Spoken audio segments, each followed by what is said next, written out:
नमस्कार दोस्तों, स्वागत है आपका अपने YouTube चैनल में। हमारा टॉपिक होने वाला हिंदी प्रैक्टिस सेट। अगर आपने पिछले प्रैक्टिस सेट नहीं देखे, एक बार पिछले प्रैक्टिस सेट लगाओ, क्योंकि हमारे जो भी प्रैक्टिस सेट कराए जाते हैं सब लेटेस्ट है। अभी हाल ही में प्रीवियस ईयर में आए हुए क्वेश्चन है, जो हमारे उत्तर प्रदेश, मध्य प्रदेश, बिहार, झारखंड, पश्चिम बंगाल जितने भी हिंदी भाषी राज्य हैं उसमें हमारी हिंदी आई है, वहां से सब क्वेश्चन उठाए गए हैं। ये हमारे एग्जाम में भी यहीं से क्वेश्चन बनते रहते हैं। तो शुरू करते हैं अपने पहले पॉइंट के साथ। जो पहला क्वेश्चन दिया गया है, निम्नलिखित में व्यक्तिवाचक संज्ञा कौन सी होगी, और इसमें अपने नंबर काउंट करते चलना, कितने नंबर बनते हैं। व्यक्तिवाचक संज्ञा कौन सी होगी? पहला दिया गया पशुओं के नाम, प्राणियों के नाम, त्योहारों के नाम या मौसम के नाम। तो पशुओं के नाम जैसे लिख देते हैं हम गाय, तो पशुओं का नाम तो गाय हुआ, लेकिन गाय में कौन सी संज्ञा हमारी? ये तो जातिवाचक संज्ञा होगी, ठीक है। जबकि पूछा क्या है? व्यक्तिवाचक संज्ञा। उसके बाद प्राणियों के नाम जैसे हम लिख देते हैं आदमी, प्राणी होते हैं। औरत भी लिख सकते हैं, आदमी, औरत। अब आदमी औरत में तो हमारी कौन सी संज्ञा हो गई? यहां भी जातिवाचक हो गई, तो ये भी नहीं होना। मौसम की घटनाएं जो होती हैं, जैसे वर्षा हो गई मौसम की घटना, और ओला, तो मौसम की घटना में भी क्या होता है? यहां भी जातिवाचक संज्ञा होगी, तो ये भी नहीं होगी। तो अब बचा क्या? त्योहारों के नाम। जैसे त्योहार का नाम लिख देते हैं हम होली या दीपावली, ठीक है। तो ये क्या हो जाएगा? त्योहारों के नाम क्या होते हैं? हमारे व्यक्तिवाचक होते हैं, जबकि अन्य जो दिए गए हैं सब जातिवाचक है, ठीक। इस तरह से क्वेश्चन आते हैं, आपको याद रखना है। देखो, संज्ञा जैसे ये पॉइंट है हमारे, संज्ञा जैसे टॉपिक से क्वेश्चन गलत होने बनते नहीं है। अगर यहाँ थोड़ा भी डाउट हो जाता है क्वेश्चन करते समय, तो बस अंधकार में है जीवन और कुछ नहीं है। कि हिंदी के हम वो क्वेश्चन भी गलत कर लेते हैं जो हमारे जैसे संज्ञा हो गई या सर्वनाम हो गए, यहां से क्वेश्चन गलत होना नहीं बनता है। संज्ञा से तीन तरह से क्वेश्चन पूछे जाते हैं। एक तो पूछा जाता है उत्पत्ति के आधार पर, पूछा जाए उत्पत्ति के आधार पर संज्ञा के भेद, तो बताना 3। उसके बाद पूछा जाता है अर्थ के आधार पर संज्ञा के भेद, तो बताना 5। उसके बाद पूछा जाता है संज्ञा के विकारक तत्व, पूछा जाए विकारक तत्व, तो 3, ठीक है। पिछली वीडियो में इन्हें विस्तार पूर्वक डिटेल से बताते हुए आए हैं। आपको देखना, पिछली वीडियो भी आप देख सकते हो अगर आपने प्रैक्टिस सेट नहीं करी है। उसके बाद देखते हैं दूसरा क्वेश्चन जो हमारा दिया गया है। दिए गए, लो देखो, विलोम शब्द से क्वेश्चन है। दिए गए विलोम शब्द में गलत का चयन करें। अब आपको गलत करना है, आपको गलत, ये तो दिया गया है गलत बताना है, लेकिन आपको क्वेश्चन गलत नहीं करना। पहले देखते हैं, क्या पर्वत का विलोम शब्द घाटी होता है? क्या तलवार का ढाल होता है? क्या क्षोभ का प्रसन्नता है? या द्वेष का विचलित है? क्या ये सही दिए गए हैं? तो याद रखना, जो पर्वत है इसका घाटी होता है, बिल्कुल सही है। तलवार का ढाल होता है, ये भी बिल्कुल सही है। क्षोभ का प्रसन्न होता है, ये भी सही है। तो गलत क्या है? द्वेष का विचलित नहीं होता। तो फिर द्वेष का क्या होता है बताना? सद्भावना होता है। क्या होता है? सद्भावना होता है। ऑप्शन नंबर डी हमारा आंसर हो जाएगा। उसके बाद देखते हैं क्वेश्चन नंबर 3। क्वेश्चन नंबर 3 हमारा दिया गया है, पूर्वी देश उन्नति कर रहे हैं में पूर्वी में विशेषण क्या होगा? पूर्वी देश उन्नति कर रहे हैं में पूर्वी में कौन सा विशेषण होगा? दिशाओं से क्वेश्चन है। दिशाएं, और दिशाएं किसमें होती है? हमारी गुणवाचक विशेषण। ऑप्शन नंबर ए हमारा आंसर हो जाएगा। विशेषण के भेद 4 होते हैं, सभी को पता है। पहला गुणवाचक, जो हमारे एग्जाम में क्वेश्चन पूछ लिया गया। दूसरा परिमाणवाचक, जिसमें नाप तोल वजन मात्रा की बात होती है, परिमाणवाचक। उसके बाद संख्यावाचक, जिसमें निश्चित और अनिश्चित संख्या। उसके बाद सार्वनामिक, या इसे ही बोलते हैं संकेतवाचक। ये होते हैं जो इशारा करते हैं, बताते हैं कुछ, ठीक है। सार्वनामिक, तो ये विशेषण के भेद होते हैं, आपको याद रखना। और जो हमारी दिशाएं पूछी हैं, इसमें कौन सा होता है? यहाँ लिखा पूर्वी देश उन्नति कर रहे हैं, इसकी जगह पश्चिम भी हो सकता था, उत्तर भी हो सकता था, दक्षिण भी हो सकता था। कुल मिलाकर दिशा से क्वेश्चन पहचाना जाना था। क्वेश्चन नंबर 4 देखते हैं, जो हमारा दिया गया है, हिंदी पत्रकारिता दिवस कब मनाया जाता है? पहला जो ऑप्शन दिया गया है 21 मार्च, इसमें आता है हमारा कविता दिवस। क्या आता है? कविता दिवस।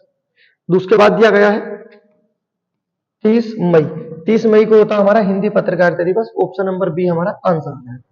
10 जनवरी को क्या होता है हमारा? तो 10 जनवरी को होता है विश्व हिंदी दिवस। जबकि 21 फरवरी को कौन सा दिवस होता है? तो ये भी हमारा हिंदी से संबंधित है, विश्व मातृभाषा दिवस। चारों दिवस याद रखना, हमारे हिंदी के एग्जाम में पूछे जाते हैं और इन्हीं चारों से क्वेश्चन बनते हैं। उसके बाद देखते हैं नेक्स्ट क्वेश्चन नंबर 5, बिल्कुल बेसिक क्वेश्चन। और क्वेश्चन पूछा गया है, भारत का मैक्सिम गोर्की किसे कहा जाता है? भारत का मैक्सिम गोर्की किस व्यक्ति को कहा जाता है? तो भारत का मैक्सिम गोर्की किसे बोला जाता है? इन ऑप्शनों के आधार पर हमारा आंसर हो जाएगा मुंशी प्रेमचंद्र जी, जिनका वास्तविक नाम धनपत राय, अन्य नाम इनका नवाब राय। धनपत राय, नवाब राय, मुंशी प्रेमचंद्र को ही हम बोलते हैं। ठीक है, अन्य नाम जो मुंशी प्रेमचंद्र के हैं आपको पता है कि इन्हें उपन्यास सम्राट बोला जाता है, अन्य नामों में कलम का सिपाही बोला जाता है। कलम का सम्राट भी आते हैं, कलम का सिपाही, उपन्यास सम्राट, कथा सम्राट भी यही होते हैं। ठीक है, उसके बाद देखते हैं जो हमारे ऑप्शन नंबर ए में दे दिए गए हैं, राहुल सांकृत्यायन। अंत समय में ये बौद्ध बन गए थे, तो ये भी याद रखना कौन प्रसिद्ध कवि थे जो अंत समय में बौद्ध बने, तो राहुल सांकृत्यायन थे। इन्हें क्या बोलते हैं? इन्हें बोलते हैं महापंडित। क्या बोलते हैं? महापंडित। और घुमक्कड़ पंडित, महापंडित और घुमक्कड़ पंडित। सूरदास, कृष्ण भक्ति के सबसे बड़े कवि थे हमारे सूरदास जी। इन्हें क्या बोला जाता है? इन्हें बोलते हैं खंजन नैन। क्या बोलते हैं? खंजन नैन। और अष्टछाप का जहाज, अष्टछाप का जहाज बोला जाता है। ठीक है, पुष्टि मार्ग का जहाज भी नहीं बोलते हैं, पुष्टि मार्ग का जहाज भी नहीं बोला जाता है। खंजन नैन, अष्टछाप का, पुष्टि मार्ग और कृष्ण भक्ति के सबसे बड़े कवि सूरदास जी थे। तुलसीदास जी, ये राम भक्ति के सबसे बड़े कवि हैं हमारे। इन्हें क्या बोला जाता है? मानस का हंस। क्या बोलते हैं? मानस का हंस। अन्य नाम लोकनायक। क्या बोलते हैं? लोकनायक। और हिंदी का जातीय कवि, हिंदी का जातीय कवि भी बोला जाता है तुलसीदास जी को। ठीक है, तो ये व्यक्तियों के बारे में, चारों व्यक्तियों से क्वेश्चन आते हैं, आपको याद रखना है। इनके उपनाम स्क्रीनशॉट आप ले सकते हो। उसके बाद देखते हैं अगला क्वेश्चन जो हमारा दिया गया है। क्वेश्चन क्या है? समय चक्र, जो हमारा टाइम दिया होता है, समय चक्र के नाम, जो समय चक्र के जितने भी नाम होते हैं, ठीक है, किस लिंग के अंतर्गत आते हैं? समय चक्र के जो नाम है हमारे किस लिंग के अंतर्गत आते हैं? तो जितने भी हमारे समय चक्र के नाम होते हैं सब हमारे क्या होते हैं बताना। ऑप्शन नंबर से स्त्रीलिंग भी होते हैं और पुल्लिंग भी होते हैं। अगर उस समय चक्र का नाम नहीं दिया इन्होंने, घंटा नहीं लिखा, मिनट नहीं लिखा, इन्होंने डायरेक्ट पूछा है इस समय चक्र के नाम बताओ। ये बदलाव है पिछली हिंदी में और अब वाली हिंदी में। जैसे अभी आपने संज्ञा देखी, तो संज्ञा में संज्ञा दी नहीं गई है, उसमें ये पूछा नहीं था कि आप होली में कौन सा संज्ञा होगी या दीपावली में। उन्होंने ये पूछा कि ये बताओ त्योहारों के नाम में क्या होगा या प्राणियों के नाम में क्या होगा। तो प्राणियों के नाम बोल के देखने पड़ेंगे हमें। इस तरह से क्वेश्चन, ये बदलाव है हिंदी में। ठीक है, अगर आप समय के साथ नहीं बदलोगे तो हिंदी में नंबर नहीं बनेंगे। अगला क्वेश्चन देखते हैं, क्वेश्चन नंबर 7। क्वेश्चन नंबर 7 दिया गया है, समृद्ध अग्रस्वर में शामिल किया जाने वाला वर्ण कौन सा होगा? जो हमारा समृद्ध भी हो और आपका अग्रस्वर भी हो। समृद्ध और अग्रस्वर में शामिल होने वाला हमारा कौन सा वर्ण होगा जो दिया गया है। अब ये जो हमारा क्वेश्चन पूछा गया है, जो समृद्ध भी पूछा गया है और आपका अग्रस्वर भी, तो समृद्ध किस आधार पर होता है? तो ये तो हमारा मुख के आधार पर होते हैं, क्योंकि मुख के आधार पर हमारे स्वरों के कितने भेद होते हैं? 4। जबकि अग्रस्वर किस आधार पर होता है? ये हमारा जीभ के आधार पर होता है, और जीभ के आधार पर हमारे स्वरों के भेद कितने होते हैं? 3 होते हैं। ठीक है, तो ये ऐसा क्वेश्चन पूछ लिया है, इसी में सब कुछ पूछ लिया है। तो आपको ये याद रखना है, जो पूछा गया हमारे अग्रस्वर जो होते हैं, तो अग्रस्वर मध्य स्वर और पक्ष स्वर हमारे जीभ के भाग होते हैं। पहला क्या होता है? अग्रस्वर, मध्य स्वर और पक्ष स्वर। अग्रस्वर, मध्य स्वर और पक्ष स्वर आते क्या क्या है इसमें? तो अग्रस्वर में क्या आते हैं हमारे? ई, और उसके बाद ए, ऐ और री आ जाएगा। उसके बाद मध्य स्वर में हमारा सिर्फ ए आता है, और पक्ष स्वर में क्या आता है हमारा? आ भी आ जाएगा, उ, उसके बाद बड़ा उ आएगा, ओ और औ, ये आ जाएगा। ठीक है, और इसमें क्या था? हमें अग्रस्वर निकालना था। अब देख लेते हैं अग्रस्वर में क्या दिए गए हमारे? दोनों ई और दोनों ई ए दिए गए हैं। ठीक है, तो यहां से हमारे एक तो हमें बड़ी ई भी मिल जाएगा और दूसरा हमारा ए भी मिल जाएगा। तो एक चीज है कि ऑप्शन नंबर जो हमारा दिया गया है सी और डी तो अब नहीं होना, या तो ए होगा या ई होगी। अब देख लेते हैं जो हमारे मुख्य के आधार पर होते हैं। मुख्य आधार पर कितने होते हैं? तो ये होते हैं 4। पहला कौन सा होता? पहला होता विव्रत, दूसरा होता अर्धविव्रत, तीसरा होता अर्धसंवृत, और लास्ट जो क्वेश्चन पूछा गया है संवृत। इस तरह से क्वेश्चन पूछे गए और इसी तरह से क्वेश्चन पूछे जाते हैं। अब देख लेते हैं जो हमारा दिया गया है विव्रत में क्या आता है हमारा? आता है आ, बड़ा आ। अर्धविव्रत में छोटा आ जाता है, अर्धविव्रत में हमारा छोटा ए आ जाता है, और छोटे ए के बाद हमारा आए और औ आ जाता है, दोनों आ जाते हैं। उसके बाद अर्धसंवृत में ए और ओ आ जाते हैं। अब बात कर लेते हैं जो संवृत में। तो संवृत में हमारा क्या क्या आता है?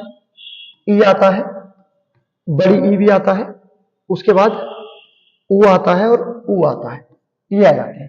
तो अब हम इसे आसानी से निकाल लेंगे। अब हमारे ई क्या है? हमारे संवृत है, तो ए नहीं होगा, अर्थात ऑप्शन नंबर बी जो हमारा आंसर है।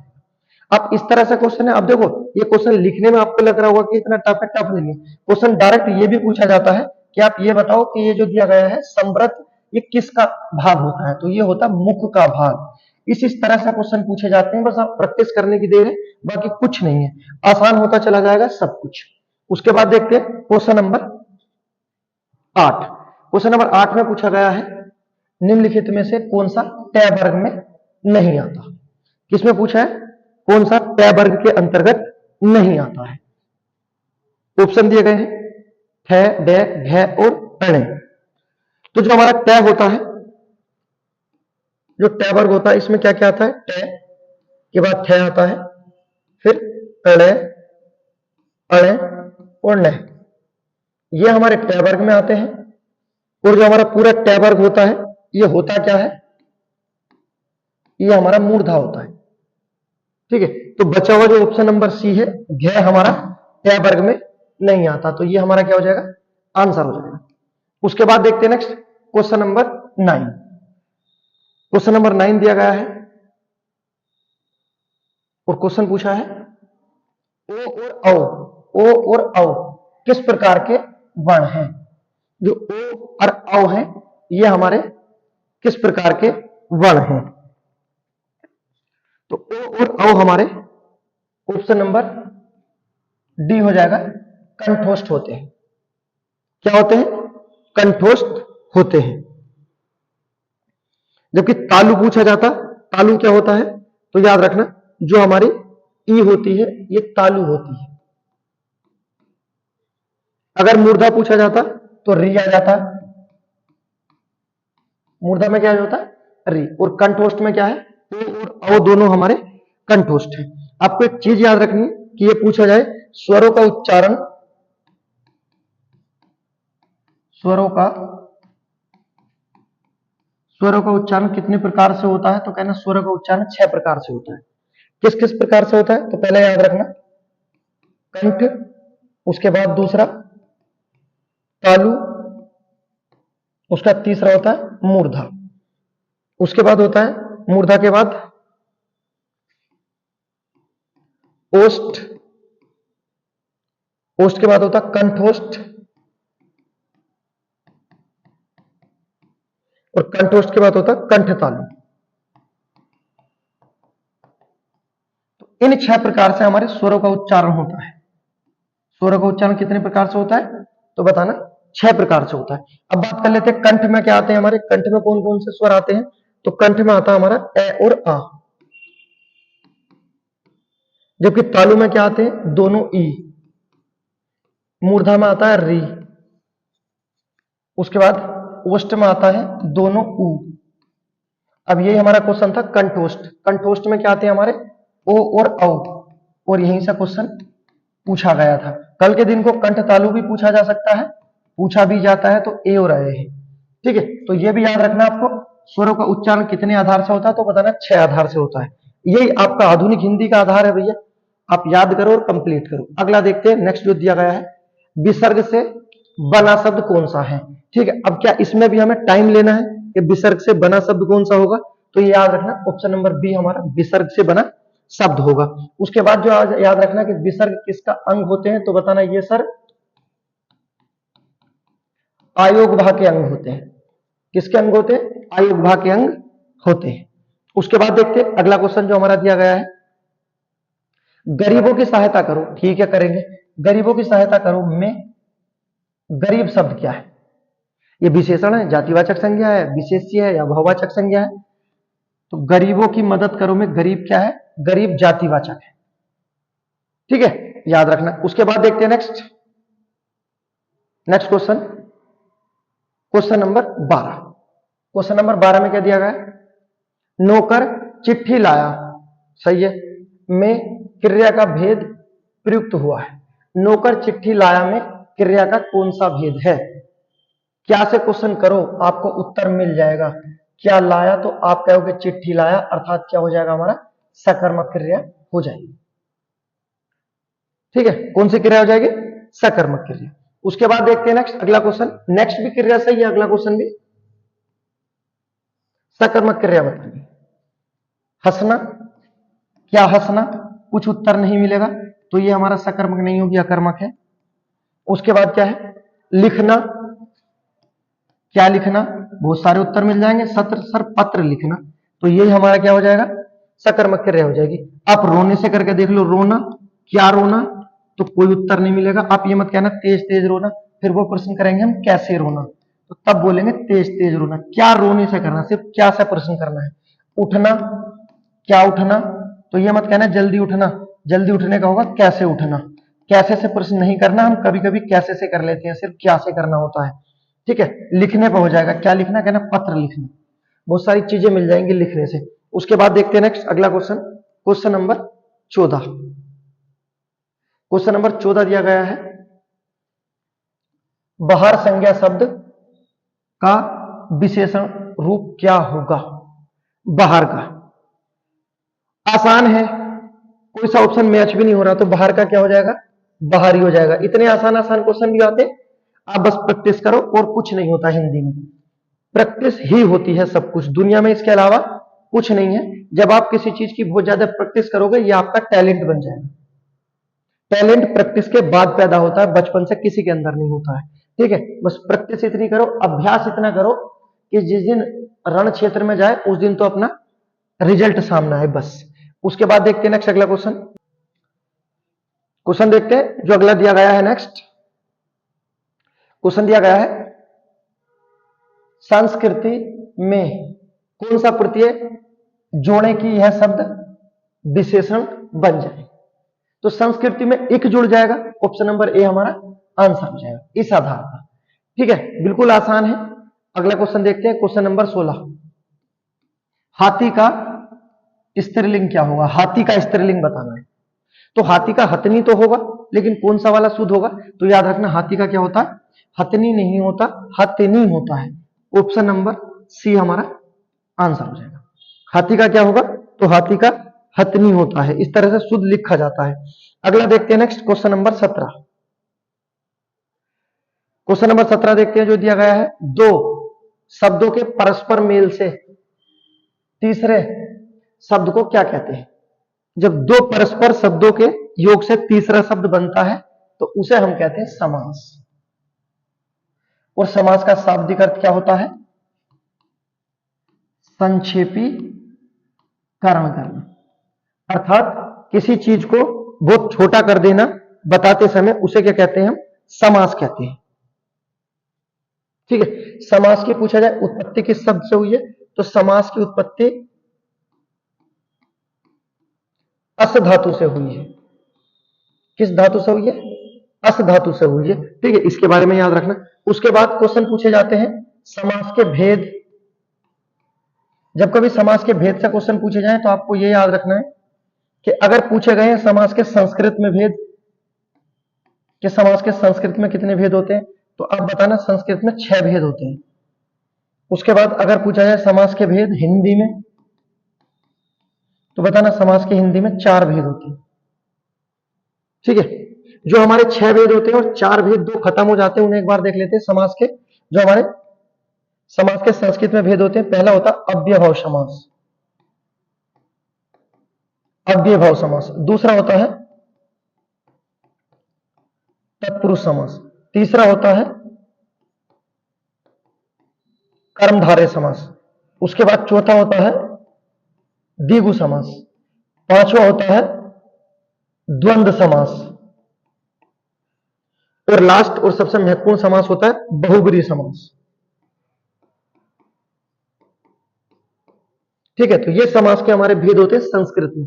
अब बात कर लेते हैं हिंदी में जो हमारे समास के भेद होते हैं। तो पहला होगा अव्ययभाव समास, जो संस्कृत में भी है। उसके बाद होता हमारा तत्पुरुष समास, जो हमारा संस्कृत में भी है। उसके बाद होता है द्वंद्व समास, और लास्ट होता है बहुब्रीहि समास। ठीक है, तो ये समास के भेद होते हैं हिंदी में और ये होते हैं आपके संस्कृत में। ठीक है, ये एडवांस है, आपको याद रखना है। उसके बाद देखते हैं नेक्स्ट अगला question, question number 18। Question number 18 में क्या दिया गया है? अर्थ के आधार पर शब्द के कितने प्रकार होते हैं? अर्थ के आधार पर शब्द के प्रकार, अर्थ के आधार पर शब्द के कितने प्रकार होते हैं? तो कहना सर 2 प्रकार होते हैं। अर्थ के आधार पर कितने प्रकार होते हैं? तो बताना सर 4 प्रकार होते हैं, 2 नहीं होते, 2 तो ऑप्शन में भी नहीं। अर्थ के आधार पर कितने होते हैं? 4 होते हैं। कौन कौन से होते हैं 4? पहला होता है एकार्थी, पहला होता है एकार्थी। दूसरा होता है अनेकार्थी, एकार्थी शब्द, दूसरा अनेकार्थी। उसके बाद तीसरा होता है समानार्थी शब्द, और चौथा होता है विपरीतार्थी, विपरार्थी शब्द। ठीक है, तो याद रखना अर्थ के आधार पर शब्द के कितने प्रकार होते हैं? तो बताना 4 प्रकार होते हैं। ये चारों प्रकार हैं, एकार्थी, अनेकार्थी, समानार्थी, विपरीतार्थी। ठीक है, उसके बाद देखते हैं next question number 19। Question number 19 पूछा गया है वाक्य भेद से क्वेश्चन है। वाक्यों का वर्गीकरण मुख्यतः कितने प्रकार से होता है? अच्छा क्वेश्चन है, बिल्कुल बेसिक क्वेश्चन है, बस आपने हिंदी की परिभाषा नहीं पढ़ी, जो हो सकता है आप इसे गलत कर दो। वाक्यों का वर्गीकरण मुख्यतः कितने प्रकार से होता है? तो वाक्य का वर्गीकरण 2 प्रकार से होता है। पहले होते हैं रचना के आधार पर, रचना के आधार पर वाक्य भेद। जो आप पढ़ते हो रचना के आधार पर वाक्य भेद 3 प्रकार के होते हैं, सरल, संयुक्त और मिश्र। ठीक है, एक तो होता है रचना के आधार पर वाक्य भेद, दूसरा होता है अर्थ के आधार पर वाक्य भेद।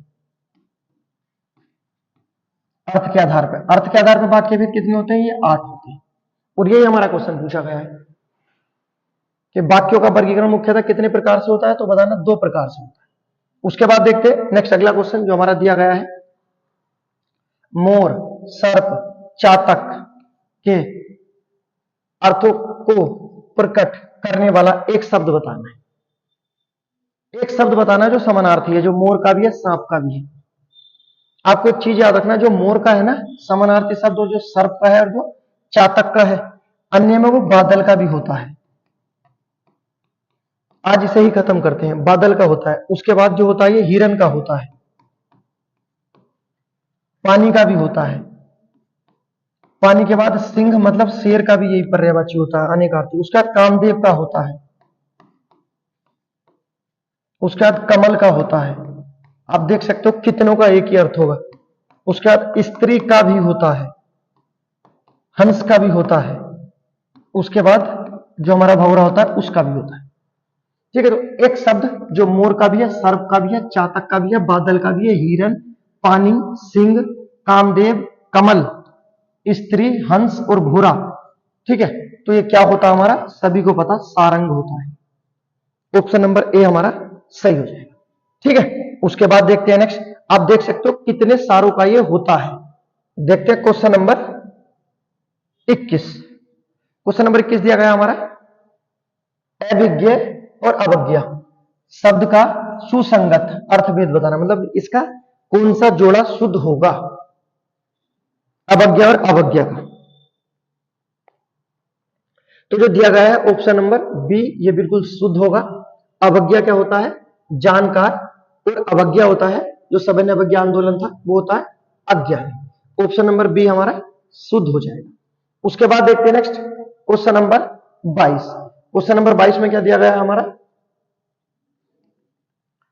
क्वेश्चन नंबर 22 देखते हैं जो दिया गया है। क्वेश्चन नंबर 22 में दिया गया है, निम्नलिखित में से किस विकल्प में समश्रुत शब्द युग्म का अर्थभेद सही नहीं है, कौन सा जोड़ा है जो हमारा गलत दिया गया है। पहले देख लेते हैं जो हमारा दिया गया है, कर्म कार्य होता है और क्रम सिलसिला होता है, ये क्या सही है, ये बिल्कुल सही चीज लिखी है।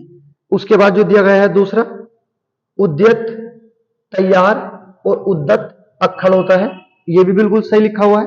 उसके बाद क्या लिखा हुआ है, परिणाम, जो हमारा परिणाम होता है फल होता है, और परिमाण सबूत नहीं होता है, तो फिर क्या होता है, ये होता है नापतोल।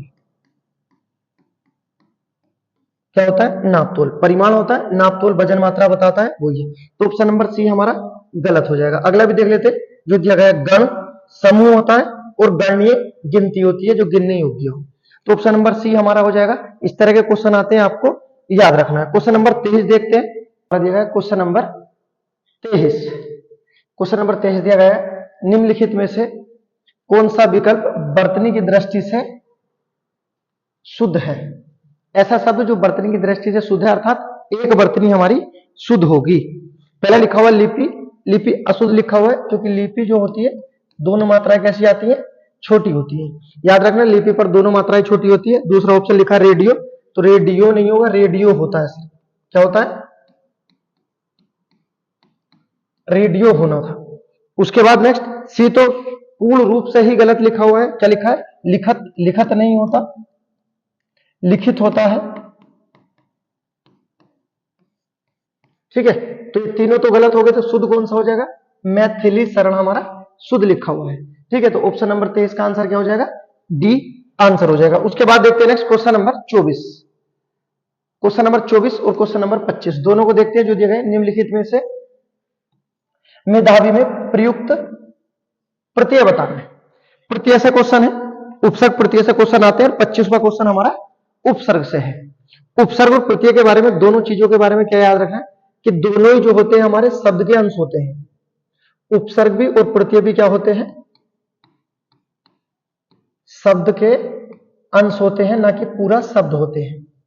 ठीक है, उपसर्ग प्रत्यय दोनों, और दोनों ही अभिकारी होते हैं। क्या होते हैं, दोनों अभिकारी होते हैं, अर्थात इनमें कोई परिवर्तन नहीं किया जा सकता। अब बात कर लेते हैं जो दिया गया हमारा प्रत्यय के बारे में। ठीक है, प्रत्यय के कितने भेद होते हैं, तो बताना, प्रत्यय के दो भेद होते हैं। पहला कौन सा होता है, कृत प्रत्यय, और दूसरा होता है तद्धित प्रत्यय। कितने भेद होते हैं प्रत्यय के, दो भेद होते हैं। आपको याद रखना है, जो कृत प्रत्यय होते हैं बहुत महत्वपूर्ण होते हैं, ये किसके साथ आते हैं, तो बताना, कृत प्रत्यय क्रिया और धातु में प्रत्यय लगने से बनते हैं। क्रिया और धातु में प्रत्यय लगने से कौन सा प्रत्यय बनता है, तो बताना कृत प्रत्यय। ठीक है, उसके बाद जो हमारे तद्धित प्रत्यय होते हैं, तो इनका निर्माण कैसा होता है, इनका निर्माण संज्ञा, सर्वनाम और विशेषण में प्रत्यय लगने से होता है। तो संज्ञा सर्वनाम और विशेषण में प्रत्यय लगने से किसका निर्माण होता है? कहना तद्धित प्रत्यय का। और क्रिया और धातु में प्रत्यय लगने से कृत प्रत्यय का होता है। ठीक है, तो प्रत्यय है, याद रखना प्रत्यय के कितने भेद होते हैं? दो भेद होते हैं, पहला कृत प्रत्यय, दूसरा तद्धित प्रत्यय। और किस तरह से बनाए जाते हैं आपको ये भी याद रखना। क्वेश्चन दिया गया है निम्नलिखित में से मेधावी में प्रयुक्त प्रत्यय क्या होगा? बिल्कुल आसान है, कई बार आ चुका है, रिपीट क्वेश्चन है बिल्कुल। क्या हो जाएगा? ऑप्शन नंबर ए हमारा आंसर हो जाएगा, बी हो जाएगा। ठीक है, मेधावी। उसके बाद देखते हैं नेक्स्ट अगला question, question number 25। Question number 25 दिया गया है निम्नलिखित में से किस शब्द में कु उपसर्ग नहीं है? किसमें कु उपसर्ग नहीं है? उपसर्ग से क्वेश्चन है, उपसर्ग के बारे में पूछा जाए। उपसर्ग के कितने भेद होते हैं? तो बताना 3 भेद होते हैं। कितने भेद होते हैं? 3 भेद होते हैं। पहला कौन सा होता है? तो पहला बताना संस्कृत के उपसर्ग, उसके बाद दूसरा होता है हिंदी में उपसर्ग, और तीसरा उर्दू में उपसर्ग। संस्कृत में कितने उपसर्ग होते हैं? संस्कृत में 22 उपसर्ग होते हैं, हिंदी में 13 उपसर्ग होते हैं, और उर्दू में 19 उपसर्ग होते हैं। और यहां पूछा किसमें कु उपसर्ग का प्रयोग नहीं किया गया है। तो पहले तो आपको यह बताना कि ये जो कु उपसर्ग है कौन सी भाषा का उपसर्ग है। कु उपसर्ग के साथ और आते हैं, देखो एक एक शब्द होते हैं, जैसे कु हुआ, कु के बाद होता है सु, सिर्फ एक आएगा ए, उसके बाद औ, जो एक एक शब्द के होते हैं। ठीक है, फिर नी, दू। ठीक है, ये जो हमारे हैं जो लिखे हुए, जैसे कु भी, कु, सु, ए, ओ, नी और दू, ये हमारे किसके? हिंदी के उपसर्ग हैं। ठीक है, तो ये जो कु है हमारा कौन सी भाषा का उपसर्ग है? हिंदी का उपसर्ग है। अब देखते हैं जो दिया गया है कौन से में कु का प्रयोग नहीं किया गया है। यदि हम सबको कु में कु को हटा देते हैं और बचे हुए शब्द का, कु हटा देने के बाद बचे हुए शब्द का अगर शुद्ध अर्थ निकला तो वो उपसर्ग सही है, और जिसमें नहीं निकला बस वो ही हमारा गलत हो जाएगा। जैसे लास्ट में लिखा कुचाल, तो चाल का एक अपना अर्थ होता है, अर्थात ये हमारा सही है। कुकर्म, ये अपना सही है।